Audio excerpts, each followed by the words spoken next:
On today's show, Nissan comes out with the ultimate snow machine, Honda's recalls hurt its bottom line, and how cheap gas prices could affect car sales. All that and more coming right up on Autoline Daily.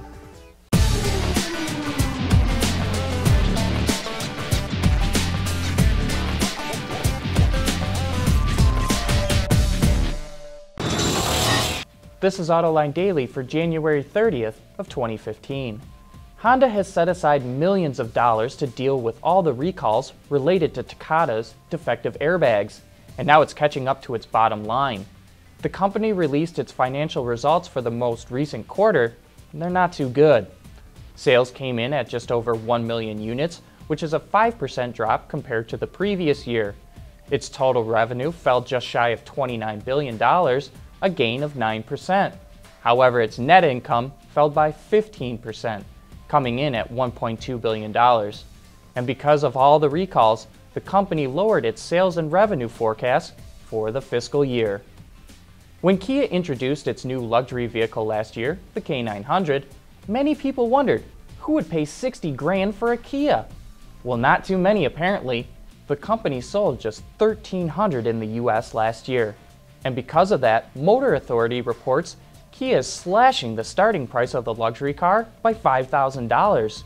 It will now carry a starting price tag of $55,400, but it won't come standard with LED headlights, chrome trim, Nappa leather, and a 17-speaker audio system. You know, electrified vehicles may have enough juice to cover most people's daily commute, but range anxiety is still a major reason why they don't sell in large numbers. Toyota is looking to change that. The automaker is testing out a new type of power semiconductor that uses silicon carbide. Power semiconductors are found in power control units, which control the use of electricity to the drive unit for vehicles with an electric powertrain. Current power semiconductors account for about 20% of total electrical losses, but by creating less resistance when electricity flows through them, the new silicon carbide units increase powertrain efficiency. Toyota is testing out the new technology in a Camry hybrid and a fuel cell bus in Japan this year to evaluate its performance. Still to come, the Nissan Juke gets a new set of snow tires. Will the new aluminum F-150 cost more to repair than the old one? And the impact of cheap gas on car sales.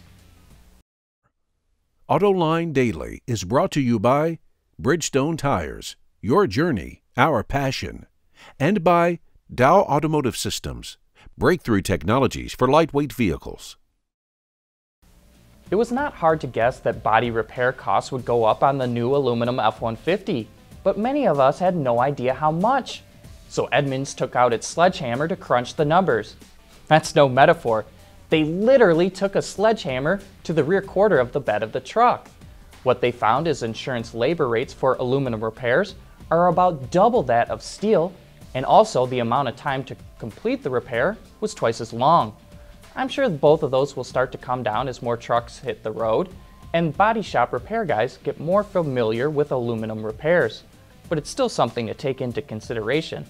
The part that scared me most was the cost of an LED rear taillight with an integrated blind spot monitor that cracked during the bashing.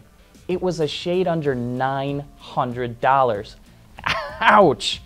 As I said in a past Autoline Garage, fender benders are starting to get a whole lot more expensive. If you hadn't had a chance to check out the video of Edmunds bashing the truck, I urge you to follow the link in today's transcript because it's a real interesting watch. At some point, I'm sure we've all heard someone say, "This thing is built like a tank." Well, Nissan is taking that to a whole new level. It took a Juke Nismo RS and fitted individual track drive systems at all four corners. It was built as a support vehicle for an ice driving event in Finland. The other day I said this modified Jeep Wrangler was best suited for winters here in Michigan. I now stand corrected. How will gasoline prices impact car sales? Coming up next, some of the top economists in the auto industry share their thoughts. For the people at Dow, racing is a sport and a science. We enjoy one and learn from the other. But like most competitive people, we like winning at both. This is the human element at work. Dow. Gasoline prices in the US have tumbled over the last several months. So does that mean consumers will ditch fuel-efficient vehicles and buy more pickups and SUVs? On Autoline this week, John is joined by economists from Ford, GM, and IHS Automotive, and here's what they have to say. While there are a lot of benefits today, particularly to the consumers from the low gas prices that we're seeing, ultimately when people look at new vehicle purchase decisions, we know that they're thinking about having that vehicle for a period of several years, and they're going to have to take into account the fact that we probably are again at the lower end of that range right now in terms of where gas prices have. Will they take that into account? Because we've seen, sales of hybrids, diesels, electrics really take it on the chin, while trucks and SUVs are through the roof. Right. In the near term, you absolutely do see the impact on segmentation.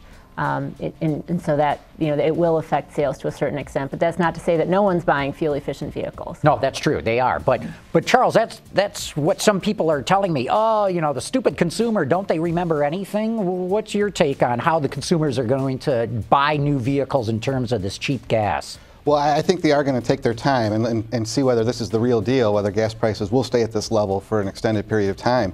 But our own forecast is we're expecting oil prices and gasoline prices to remain in this low territory for the next couple years. This price war that the Saudis and OPEC are going through right now, they've got a lot of money in the bank that they can ride this out. They're really trying to drive oil prices and long-term investors in the oil business, trying to push them out.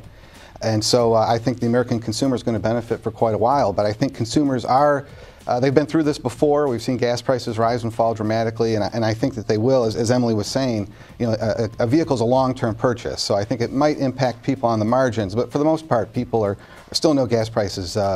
They can't stay in this territory forever. As always, you can watch that entire episode right now on our website, Autoline.tv. But that wraps up today's show. Thanks for watching, and have a great weekend.